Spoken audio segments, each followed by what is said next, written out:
नमस्कार दोस्तों, स्वागत है आपका एक बार फिर से आपके अपने चैनल सनातन ज्योतिष ज्ञान में।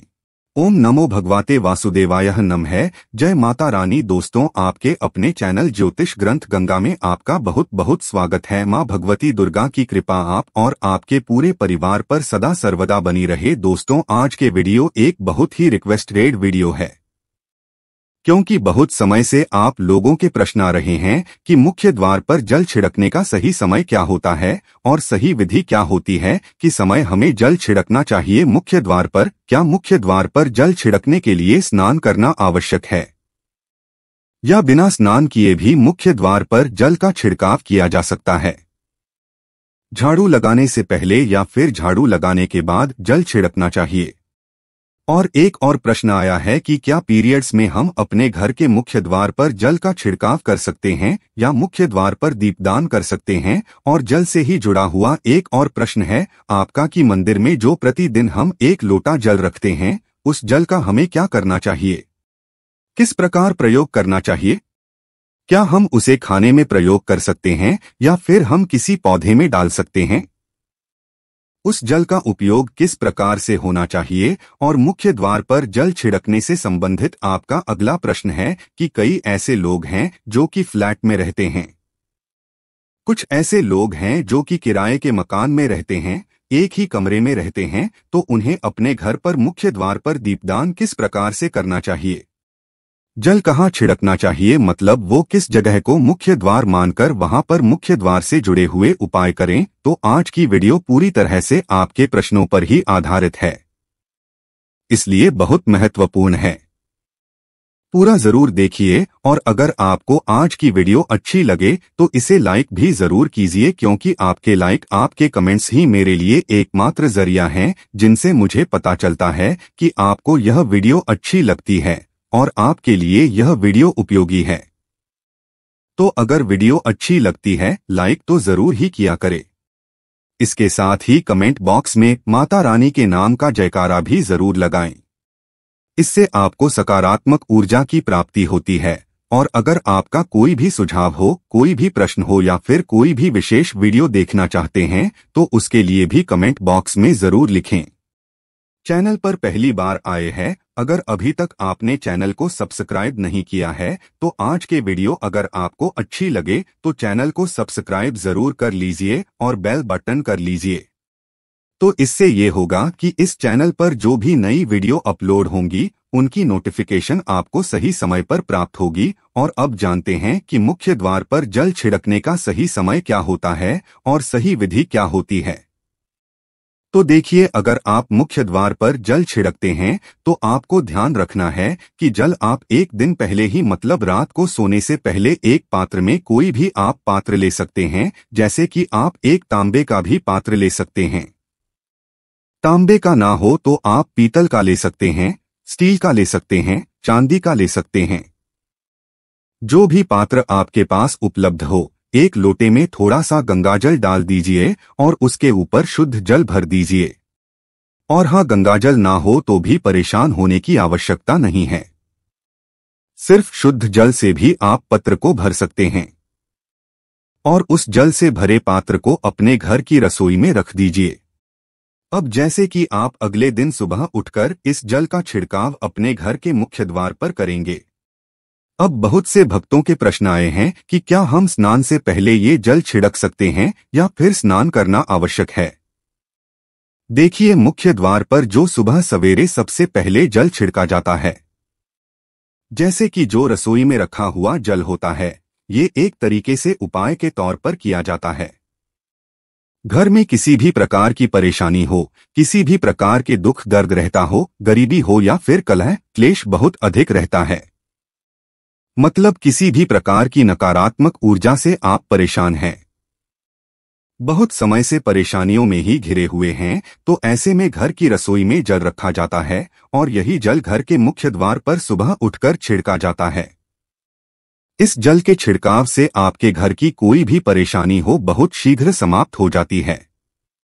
इस उपाय को करने से आपके घर में सुख समृद्धि भी आती है, कलह कलेश से भी मुक्ति मिलती है, बीमारियों से भी मुक्ति मिलती है। मतलब देखिए, किसी भी प्रकार की मानसिक परेशानी हो, शारीरिक परेशानी हो, आर्थिक तंगी हो या आपके घर में कोई वास्तु दोष हो, किसी भी प्रकार का ग्रह दोष हो, जैसे कि कई बार ऐसा होता है कि कई लोगों के ऊपर कई प्रकार के बुरे ग्रह दोषों का प्रभाव होता है, जिसकी वजह से घर में परेशानियां हमेशा बनी रहती है, तो ग्रह दोषों के प्रभाव से भी आपको मुक्ति मिलती है।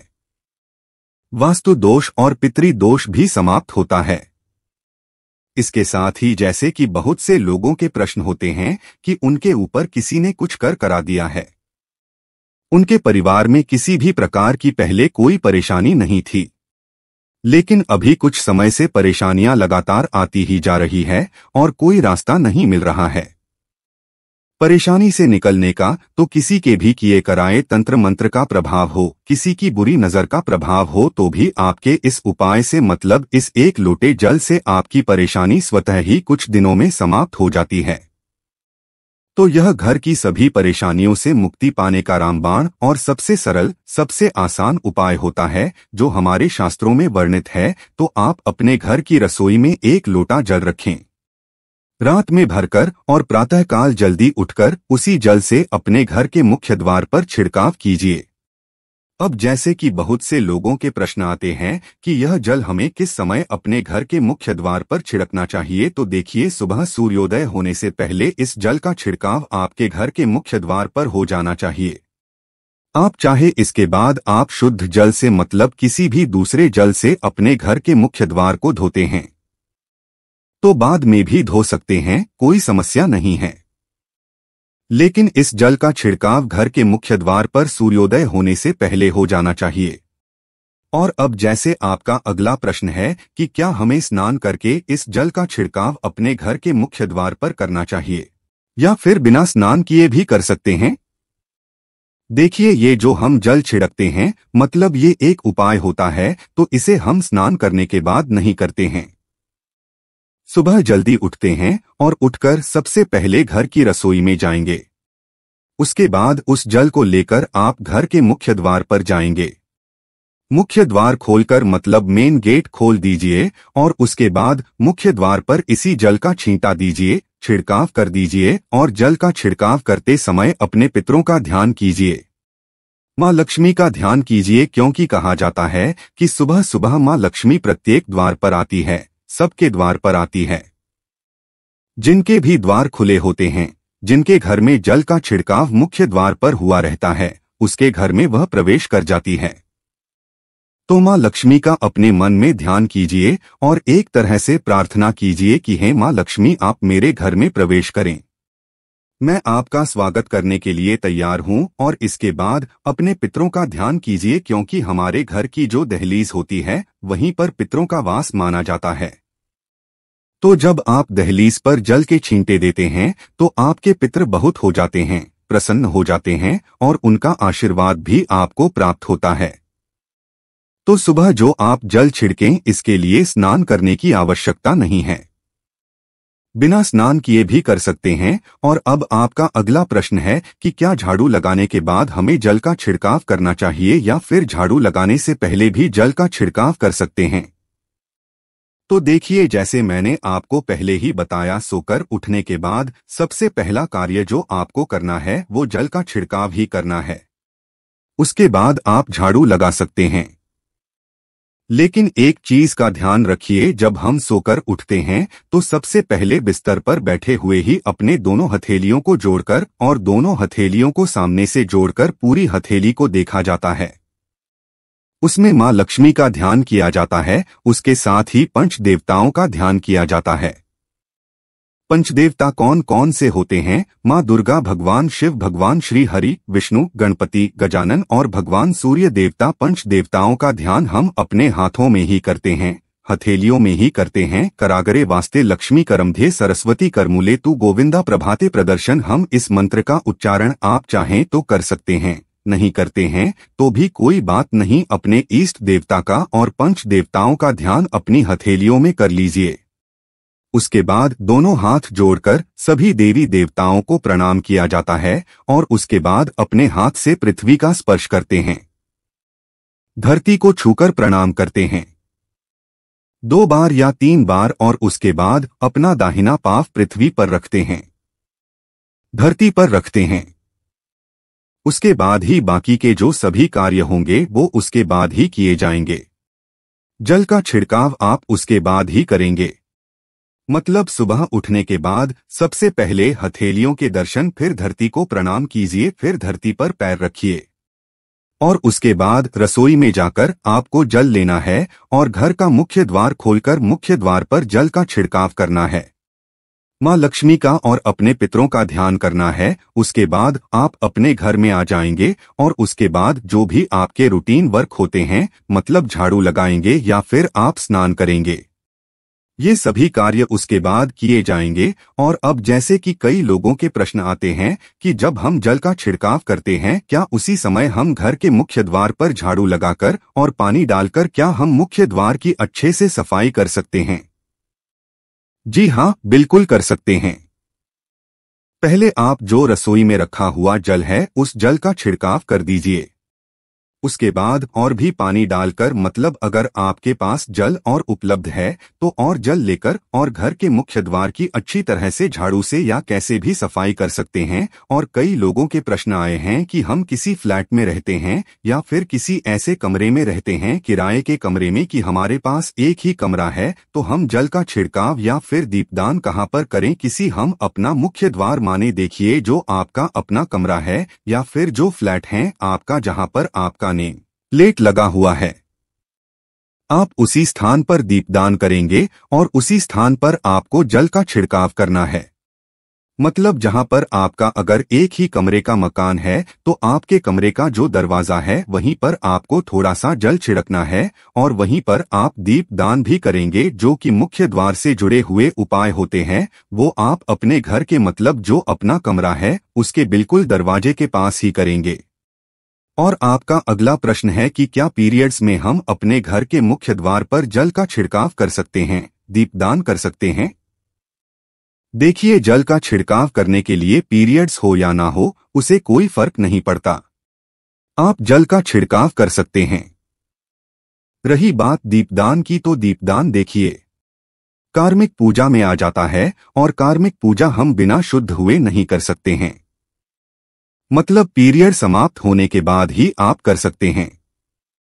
बाकी जल का छिड़काव आप कभी भी कर सकते हैं, पीरियड्स में भी कर सकते हैं, कोई समस्या नहीं है। और अब आपका प्रश्न है कि क्या मंदिर में जो हम जल रखते हैं क्या वो रखना जरूरी है, और अगर हम रखते हैं तो उस जल का क्या करें? देखिए, मंदिर में जल रखना बहुत आवश्यक है। जल एक ऐसी चीज होती है जिसमें सभी प्रकार की जो एनर्जी होती है ऑब्जर्व हो जाती है। तो जो हम पूजा पाठ करते हैं, मंत्रों का जप करते हैं या वहां पर प्रार्थना करते हैं, जो भी हमारे अपने मन की कामना भी कहते हैं भगवान से, तो सभी चीजें उस जल में समाहित हो जाती है।